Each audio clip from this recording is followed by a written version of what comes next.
Ok. Alors, dans cette partie, on va programmer avec des machines de Turing et faire quelques programmes. Donc, un premier programme, construire une machine de Turing qui accepte exactement les mots sur l'alphabet 0,1 de la forme 0n1n. C'est-à-dire qui commence par n0 et ensuite j'ai n1 avec n un entier. Et bien voilà une solution. Je considère une machine qui a 5 états, Q0 jusqu'à Q4, et qui utilise 7 alphabets de travail, avec QK qui est l'état d'acceptation, et ce programme-là.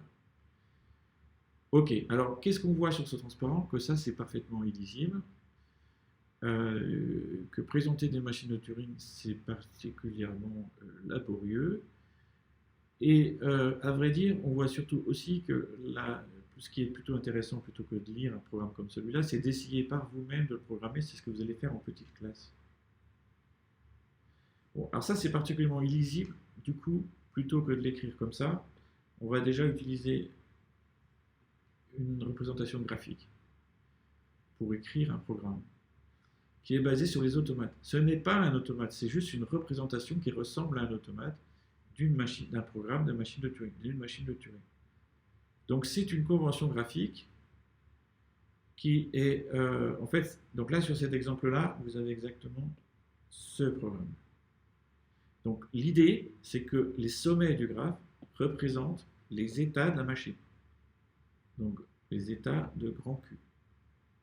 Donc là, il y en a 5.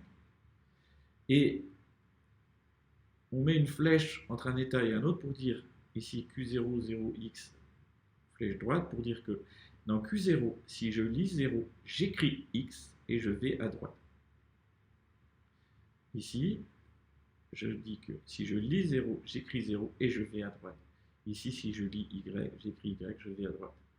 Donc c'est exactement le programme précédent et dans le cas général, donc le fait qu'il y a un arc de Q vers Q' étiqueté par A, A' et un déplacement veut dire que delta de QA c'est Q', A' déplacement.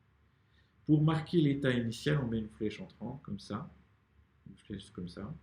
Et pour dire où est l'état d'acceptation, on met une double flèche. Donc c'est simplement une représentation graphique d'un programme de machine de Turing. Alors donc si je reviens sur mon exemple, comment ça fonctionne? Je vais le faire tourner sur 0, 0, 1, 1, qui est bien de la forme 0 répété 2 fois et 1 répété n fois. Donc je dois accepter. Donc je suis dans l'état Q0, je lis un 0. Donc je vais écrire x et aller à droite, c'est ce que me dit mon programme. Et me retrouver dans l'état Q1. Dans l'état Q1, je lis un 0. Donc je dois écrire 0 et aller à droite. Et rester dans l'état Q1. Dans l'état Q1, je lis un 1. Donc là, je dois écrire y et aller à gauche. Je me retrouve ici et je suis dans l'état Q2, etc. Voilà ce que fait le programme. Et ça marche dans le sens où on se retrouve dans l'état Q4 et on accepte. Donc le mot est accepté. Donc ça, c'était une exécution. Comment marche ce programme? En fait, le ruban est de la forme x étoile, 0 étoile, y étoile, 1 étoile à tout instant. Et l'idée, c'est qu'à chaque fois qu'on lit un 0, on va le remplacer par un x, rentrer dans l'état Q1, qui va faire une certaine procédure. Qui se fait avec cette procédure qui est détaillée ici, de telle sorte que si on a marqué tous les 0 et qu'on atteint y, on rentre dans l'état Q3. Ce qui a pour objet de vérifier qu'on est à droite et bien uniquement de y. Lorsqu'on a tout lu, c'est-à-dire atteint un plan, on accepte et on va dans l'état Q4. C'est particulièrement laborieux de lire tout ça, mais le mieux c'est d'essayer de le faire par vous-même et de le lire à tête reposée pour comprendre ce que fait ce programme et de revenir sur l'exécution. Mais c'est ça, voilà, c'est exactement ça qu'on fait. Et donc pour prouver que le programme est correct, si on veut prouver que le programme est correct, c'est aussi très long. Il faut se persuader que si on a bien un mot de la forme 0 puissance n, 1 puissance n, on va finir par arriver dans l'état d'acceptation. Et il faudrait aussi prouver que pour tout autre mot qui ne sait pas de cette forme, on n'atteindra jamais l'état Q4 pour avoir la preuve que c'est un programme correct. Alors, pour représenter une suite de configurations, il y a le concept de diagramme espace-temps. Donc on va représenter une suite de configuration ligne par ligne. Donc la première ligne, c'est la configuration initiale. Ensuite, la configuration au temps 1, au temps 2, etc. C'est ça qu'on appelle un diagramme espace-temps. Espace, parce que c'est ce qu'on appelle l'espace en complexité et théorie de la complexité, c'est le ruban. Et temps, parce que là, en fait, le temps est représenté par les lignes.